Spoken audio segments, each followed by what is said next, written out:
మహేష్ త్రివిక్రమ్ కాంబోలో వస్తున్న prestigious film Guntur కారం సంక్రాంతి బరిలో సందడి చేయడానికి రెడీ అవుతుంది. సాంగ్స్, ప్రోమోస్ మూవీ మీద భారీ హైప్ క్రియేట్ చేశాయి. కుర్చీ మడత పెట్టి మా సాంగ్ సినిమాపై అంచనాలను పీక్స్ కి తీసుకెళ్లింది. ఈ పాటలో మహేష్ రిలీలా ఊరమా స్టెప్లకు అందరూ ఫిదా అయిపోయారు. రీసెంట్ గా సెన్సార్ వర్క్ కూడా కంప్లీట్ అయిపోయింది. ఫ్యాన్స్ అంతా ఫుల్ జోష్ తో ప్రీ రిలీజ్ ఈవెంట్ కి రెడీ అవుతుండగా గుంటూరు కారం స్టోరీ గురించి ఓ షాకింగ్ న్యూస్ నెట్టింట వైరల్ అవుతుంది. క్రియేటివ్ ఫీల్డ్ లో కాపీ ఆరోపణలేవి కామన్. పోస్టర్స్ దగ్గర నుంచి కథ, కథనాలు, క్యారెక్టర్స్, సాంగ్స్ ఇలా ప్రతి క్రాఫ్ట్ లోనూ కాపీ అలిగేషన్స్ వస్తుంటాయి. ఇప్పుడు గుంటూరు కారం కథ విషయంలో కాపీ అనే మాటలు వినిపిస్తున్నాయి.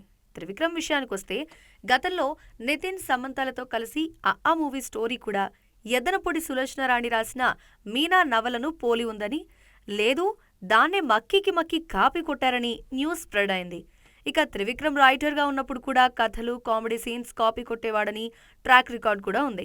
అలాగే అతను మూవీ కథ వెంకటేష్ వారసుడొచ్చాడు నుండి లేపేశారని అన్నారు. గుంటూరు కారం సినిమా కీర్తి కిరీటాలు అనే నవల ఆధారంగా తీశారనే టాక్ వినిపిస్తోంది.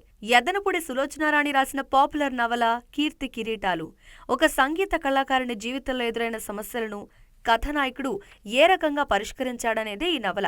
దీనికి ఆంధ్రప్రదేశ్ సాహిత్య అకాడమీ అవార్డు కూడా వచ్చింది.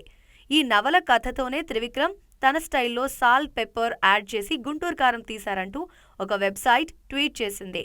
నటి పూనం కౌర్ ఈ ట్వీట్ కి రిప్లై ఇవ్వడంతో నెట్టింట వైరల్ గా మారింది.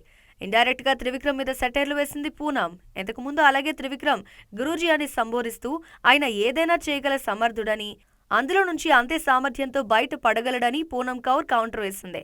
ఆయన తప్పుడు పనులకు ప్రత్యేకంగా ముసుగు వేయగలడని, దాన్ని జనం చూడలేరంటూ పూనం చేసిన పోస్ట్ వైరల్ గా మారింది.